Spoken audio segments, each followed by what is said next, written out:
Imagine signing an artist, putting him on, making him a star, and then that same artist shows up to a meeting with an AK-style rifle and 9 deep, robs you of your jewelry, chokes out your people, and forces you at gunpoint to rip up the contract.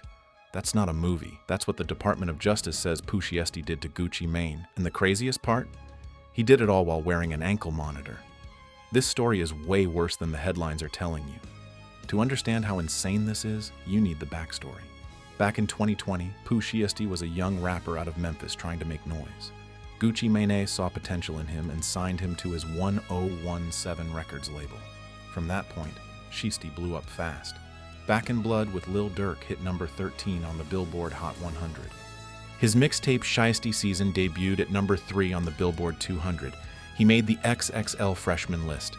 At 21 years old, he was one of the hottest rappers in the country, all because Gucci gave him the platform. But then everything fell apart. In 2021, Shiesty caught federal firearms charges tied to incidents in Miami. He pled guilty and got sentenced to 5 years and 3 months. His entire career went on pause while he sat in a cell. Fast forward to October 2025. Shiesty gets released early on good behavior. He's on home confinement with an ankle monitor. He's posting from the studio. Fans are hype. The comeback looks real. But behind the scenes, something else was brewing. Here's where it gets dark. According to the DOJ, Shiesty was furious about his contract with 1017 Records. By 2024, Gucci had let nearly every artist walk from the label, except Pooh Shiesty and Fujiano. Shiesty wanted out, and apparently he wasn't willing to wait for lawyers to sort it out. On January 10th, 2026, Shiesty arranged a meeting in Dallas. He told Gucci it was to discuss the terms of his recording contract, a business sit-down. Gucci flew in with 2 associates. No reason to suspect anything. They were in the studio watching a football game, waiting for the conversation to start. But what Gucci didn't know was that Shiesty had driven in from Memphis with 8 other people, including his own father and rapper, Big 30. Hours before the meeting, Shiesty's dad allegedly went to a Staples and printed out contract release documents. This wasn't a negotiation. This was a setup from the very beginning.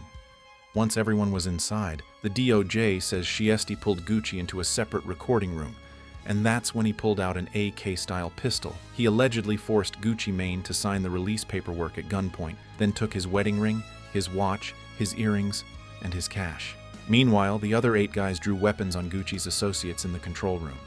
One victim got slammed onto a couch and robbed of his wallet and jewelry. Another was choked from behind until he nearly lost consciousness. Big 30 allegedly blocked the studio door so nobody could escape. When it was over, the victims were forced out through a side exit and escorted to their vehicle. They genuinely believed they were about to be killed. The crew then fled in 3 vehicles, a Dodge Charger Hellcat, a Dodge Ram, and a rented Buick. And here's the part that's almost hard to believe. Within hours, several of the suspects were on social media flexing the stolen Rolexes and jewelry. They literally posted the evidence. Now think about how sloppy this was. Shiesty was wearing a federal ankle monitor the entire time. It placed him at the exact location of the crime. License plate readers tracked the crew's drive from Memphis to Dallas.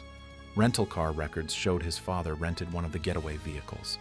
Surveillance cameras caught them at the studio, at the hotel they stayed at afterward, and at the Staples where the documents were printed. Fingerprints from the scene matched 2 defendants. And then they posted the stolen goods online. On April 2nd, the FBI moved in. 8 of the 9 suspects were arrested across Memphis, Nashville, and Dallas. The 9th was picked up in Atlanta shortly after. All 9 now face federal conspiracy to commit kidnapping charges, and each one is looking at a potential life sentence. This is the man Gucci Mane put on, the man Gucci believed in when nobody else did. And this is how he repaid him. Close. Pooh Shiesty was 3 months out of prison.